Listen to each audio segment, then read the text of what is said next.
Right, so those are some of the top stories that we have for you here on a KTN News Desk. So do keep me company for the next 30 minutes as we bring you up to date with headlines, stories making the headlines in the country. So let's begin with that developing story about the Laikipia attacks, where Interior Cabinet Secretary Dr. Fred Matiang'i is in Ol-Moran in Laikipia County to assess the security situation and the ongoing operation in the area. Ibrahim Karanja is there for us, and let me just bring in my colleague Ibrahim Karanja. Karanja, a very good afternoon. So we understand all is not well as we speak right now. Yeah. Well, a very good afternoon to you, Brenda. Indeed, all is not well here in Ol-Moran and the areas that surround this particular area, and in particular the Laikipia Nature Conservancy. This is after the criminals who have been raining terror in this particular area still reigned supreme last night, torching houses at around Damsamaki area in this particular place. That is about 2 or 3 kilometers from where we are. Several houses torched, and that is hours after Inspector General of Police Hilary Mutyambai came here and insisted that all was well and residents should go back to their homes, even as the government looks at reopening schools on Monday. So as we speak, it is true that Interior Cabinet Secretary Dr. Fred Matiang'i is currently here in Ol-Moran. Right now, as we speak, he is holding a meeting with political leaders. Earlier, he started by having a private meeting, a closed-door meeting with security officials, security leaders. But right now, I have seen political leaders invited in, perhaps to find a solution to what is happening, and perhaps this time a long-lasting solution, because this is something that has been happening here every time.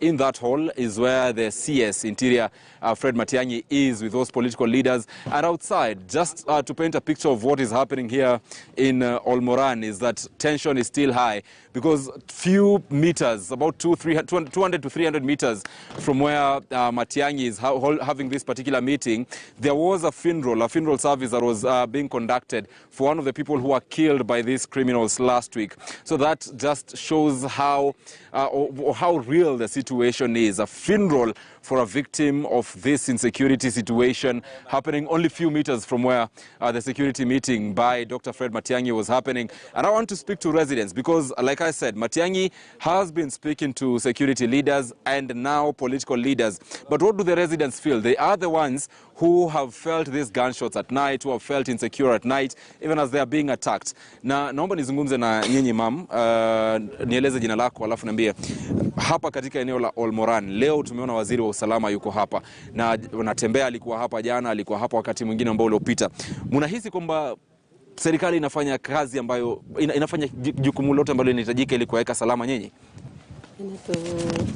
Ndio nimesema hiyo serikali inatusaidia na mali tunakuwa na chakula yetu. Sasa ndio tumechomewa manyumba, wengine tunakuwa na njaa, tauni hapa tunafunguswa, tunakuwa na njaa. Sasa tunakuwa na watoto, vile vitu hakuna kitu tunakula. Sasa tunakuwa hivyo. Lakini serikali tunaomba Matiang'i atusaidie, na tena mtusaidie kabisa.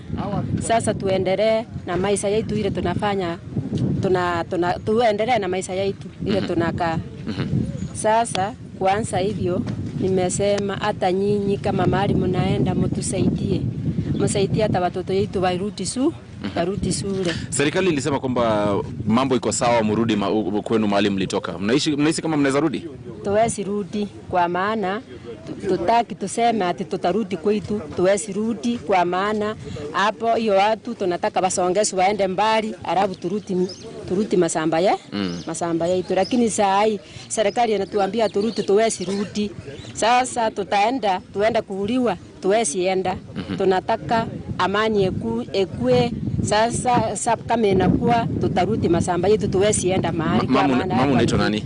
Nimeitwa Ellen Nyamoita. Asante sana. Mimi ni Mkisi. Asante mama. Naweza zungumza na pengine mama wa pili kuhusu usalama wenu hapa. Tumeona maafisa wa polisi hapa kwa siku 2-3 hivi zilizopita katika operesheni ya kuwafanya muwe salama.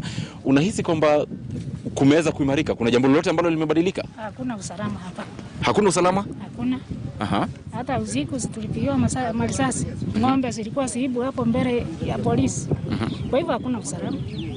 Na hii ambayo inasemekana kwamba kuna maafisa wa polisi wengi, jana Mutyambai amesema kwamba mrudi kwa manyumba zenu manake hali iko sawa. hakuna hali ya kurudi nyumbani tena, sababu hao watu bado, unaona sasa vile hao Matiang'i anakuja hapa leo. Sasa usiku hatutarara, hao watu watatuzingira, waanze tena kupiga marisasi. Kwa hivyo hatuna usalama. Asante. Mwingine ambaye tunazungumza, mam, kwa haraka pengine nieleze jina lako alafu unakubaliana na wenzako. Unasema usalama hakuna hata hapa Ol-Moran Center. Hapa Ol-Moran Center si hapo usiku wa leo ndio walijaribu kuingia kwa manyumba mahali kuna mang'ombe. Hiyo ni usalama gani tuko naye? Usiku wa kuamkia leo. Usiku wa manyumba si manyumba imechomwa dam samaki.